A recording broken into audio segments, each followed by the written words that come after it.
महात्मा गांधी के जन्म दिवस को 2 अक्टूबर को यूनेस्को ने अहिंसा दिवस के रूप में, अंतर्राष्ट्रीय अहिंसा दिवस के रूप में मनाने की घोषणा करी हुई है। जिस समय मोहनचंद बैरिस्टरी के शिक्षण के लिए ब्रिटेन जा रहे थे, उस समय पुतलाबाई अपने मोहनचंद को लेकर के संत बेचरदास जी के पास पहुंची। स्थानकवासी संत, ये विदेश जा रहा है, इसको 3 पचकान कराइए, मांसाहार, शराब और परस्त्री गमन। ये 3 पचकान लेकर के महात्मा मोहनचंद वहां पहुंचे, इसलिए वो महात्मा बन पाए। ना किसी ललना के चक्कर में आ सका, ना किसी शराबी के चक्कर में आ सका।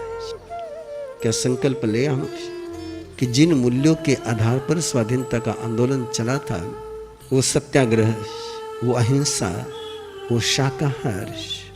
जब तक महात्मा गांधी थे, कांग्रेस के अधिवेशन में नॉनवेज नहीं बना था। सारे जैनियों के सूत्र किसी ने अपने जीवन में जिंदा किए थे तो महात्मा गांधी ने किए थे। और किस तरीके से संघर्ष उन्होंने किया होगा, कोई आसान तो नहीं था। और उस समय उस सत्ता के शस्त्र के राजनीति के सामने अहिंसा के बल पर खड़ा होना और दुनिया के सामने बताना कि अहिंसा के बल पर स्वाधीनता मिल सकती है। अहिंसा की आवाज को इस बुलंदी पर पहुंचाया। आज शायद लगता है कि उस समय से भी ज्यादा जरूरत इस बात की पड़ी है कि उस समय तो केवल राजकीय हिंसा होती थी, होम वायलेंस इतना बढ़ चुका है। और होम वायलेंस के खिलाफ गवर्नमेंट को कानून बनाने पड़ रहे हैं। ऐसे समय में आज किसी की आवश्यकता है तो फिर एक बार उस अहिंसा की, जो सदाचारियों की फौज खड़ी करी थी, काश सारे नेता सदाचारी हो जाए तो देश समृद्ध होते देर नहीं लगेगी। कई बार आप भी सोचते होंगे, मैं भी कई बार सोचता हूं कि उस समय विदेश में धन नहीं जाए, इसलिए स्वदेशी का आंदोलन चला था। और शायद आपका भी रोल विदेश में धन पहुंचाने में बहुत बड़ा है।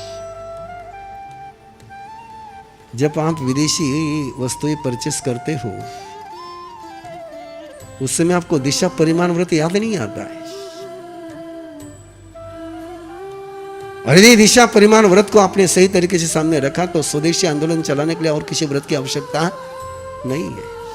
लेकिन इन मूल्यों को अलग तरीके से समाज के सामने लाने के लिए फिर पता नहीं किसी को महात्मा गांधी बनना पड़ेगा।